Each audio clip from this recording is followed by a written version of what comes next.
Justin glanced at the clock and felt a streak of nervousness run through him. He really had no reason to feel worried since everything for the party was prepared. Now that a year had passed since his divorce, he was finally ready to date again. He had met Haley online a couple of weeks ago, and they really hit it off. As their first in-person meeting, he invited her to a party at his house. He figured having a large gathering would break the ice and make things less awkward for everyone. His heart jumped when the doorbell rang, and he hurried to answer the door. One by one, his friends arrived. As the party went into full swing, his friend Sean came up to him. "So, where's your girlfriend?" he asked. "I have no idea where she is," Justin said, feeling heat rising to his face. "And she's not my girlfriend." "Oh, so she's imaginary then," Sean said. He slapped him on his back and laughed. Justin laughed alongside his friend, but the jab embarrassed him. He really liked Haley, and he wanted to see where things would lead. But after another hour and a half passed, it was clear that she had ghosted him. Still, he pretended that all was well, and he kept the food flowing and his friends entertained. Deep inside, though, he was reeling from Haley's no-show. When he phoned her a couple of times, his calls went straight to her voicemail. The rejection was clear, and Justin started to feel that maybe there was something wrong with him. Maybe he was cursed to spend the rest of his life sad and alone. The next morning when he awoke, he checked his phone. Unfortunately, there were still no messages from Haley. Justin then dragged himself to the living room and plopped on the couch with his journal. He intended to write in the notebook, but his mind was all over the place, and he couldn't concentrate. After several minutes, he threw aside his book and picked up his phone again. And even though he knew better, he searched through his ex-wife's social media page. A moment later, he found a picture of Kimberly embracing her new lover. The image was like a punch to his gut. His ex had moved on. The walls began to close in on him. But just then his phone rang. It was Katie, one of his good friends from college.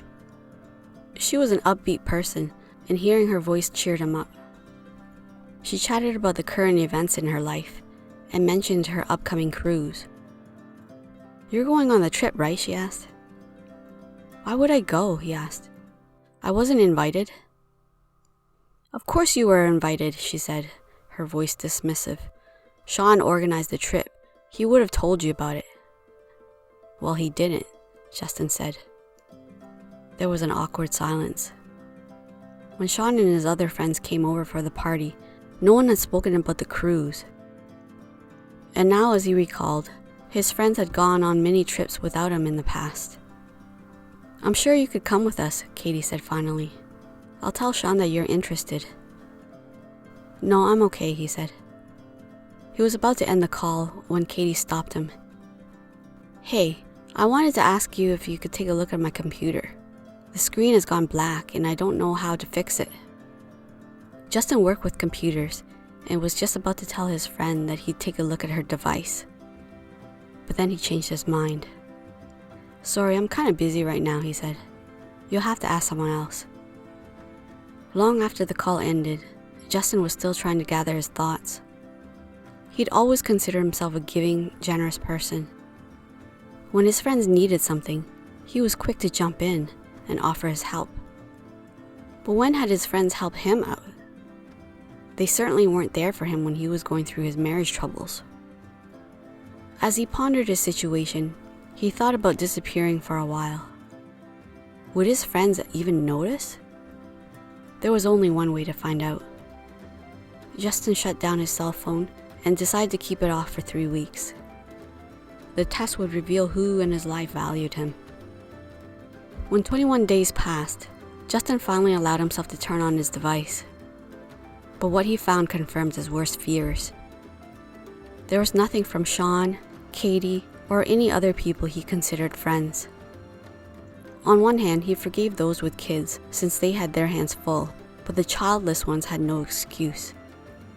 He now knew for a fact that his so-called friends only contacted him when they needed something from him. This truth hit him hard, and he suddenly felt claustrophobic. He hopped in his car and started driving with no destination in mind. The next thing he knew, he arrived at a beach park that was 2 hours away from his home. He walked to a nearby bench and sat down. And as he stared at the crashing waves in front of him, he felt his world fall apart. No one in his life cared or valued him. He buried his head in his hands as feelings of loneliness and inadequacy strangled him. After a long while, Justin remembered that he had brought along his journal. He retrieved the notebook from his car and began to write. Almost immediately, the pen took a life of its own, and all his pain and sorrows spilled onto the paper. He didn't know how long he sat hunched over his notebook, but he found that his hands were starting to feel cramped. When he lifted his head, he noticed that the sun was sinking in the horizon. And as he watched the setting sun, he became aware of the beauty and the stillness that surrounded him. He hadn't felt this peaceful in a long time. The act of writing out his fears, insecurities, and frustrations made him feel lighter somehow. And he became addicted to the positive feelings it evoked. Over the next 2 months, he returned to the beach again and again. And during each visit, he gained more clarity about himself and his circumstances. And in the end, Justin understood how hard he'd been on himself since his divorce. He was married to Kimberly for 4 years and thought he'd grow old with her. But that illusion was shattered when he signed the divorce papers. Still, everything wasn't lost. He needed to go through the difficult times in order to find himself. And now that he had made peace with himself, he no longer needed validation from other people. He also no longer feared solitude. In fact, he embraced being alone. It was during these moments that he was able to immerse himself in the moment and appreciate the beauty and wonders that surrounded him.